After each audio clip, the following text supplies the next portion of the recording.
Oras na para kilatisin ng mga hurado ang mga giant parol ng bawat team. So, malalaman natin kung sino nanalo for this challenge. We have our distinguished guests. Well, actually, panel of judges. Unahin na po natin, Vice President of Arts Association of the Philippines, Mr. Noel Katakutan. Also, we have a travel blogger and chairperson ng Giant Lantern Festival 2003, Mr. Ivan Henares. All right. She's a fashion icon and, of course, interior designer. Who doesn't know Miss Tessa Prieto Valdez?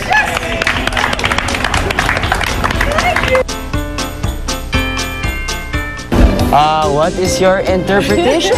Basically, like everybody else, we only had an hour and a half to decorate this huge parol using recycled materials. So sila instantly, the family that we are representing already had an idea. Tapos kumuha talaga sila ng tulong from the community na alam nilang artistic. Kasi kumuha ng kadami-daming parehong recycled stuff, yung bottles. The bottles, yung sila-sila. Kasi in-encourage namin yung community to bring at least one bottle each. Tapos naglapitan talaga sila with their own soft drink bottles. Parol ng Team Barfi naman ang kilatisin.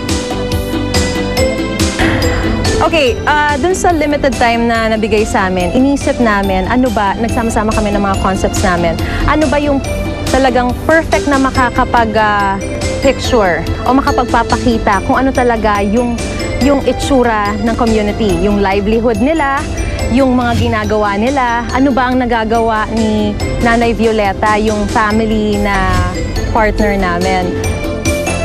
Tumulong na lang silang pagbuo niya. Lahat kami nagtulong-tulong. Parang, kasi 1.5 hours lang. So, it's so difficult para matapos yan. Kulambok Team Parol naman ang likha ng team ni na Bubbles at Benji. Pero ang cute ang effect ninyo na may mga retaso dyan na parang kunyari parol. Kulambo, opo. Mga retas. Parang may mais pa yata, no? Opo, ano po yan? Si Jesus po yan. Si Joseph. Tatanungin ko sana kung ano yung tatlong bilog. Akala niyo dumi lang, ano? Akala niyo mapikit.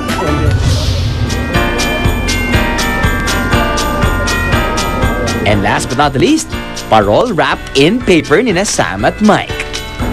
Ang maganda pa rin dito, bawat triangle, for example, itong green, ang gumawa niyan, yung mga lolas.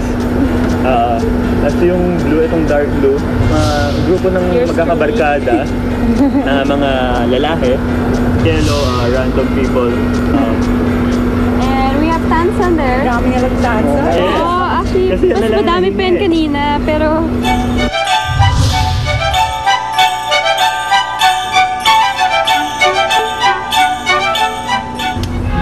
Mukhang nahihirapan ang ating mga karada.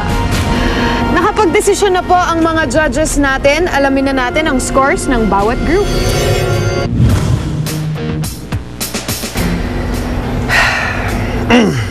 Coming in 4th place with 83.67%. Ang grupo ng mga minimalist. Grupo nila Benji and Bubbles. There you go.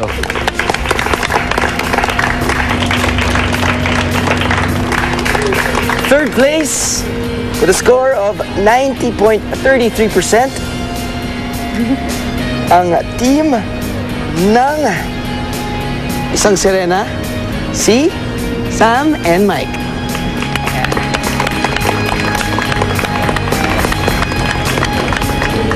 The second place got 92.33%. The first place got 98%.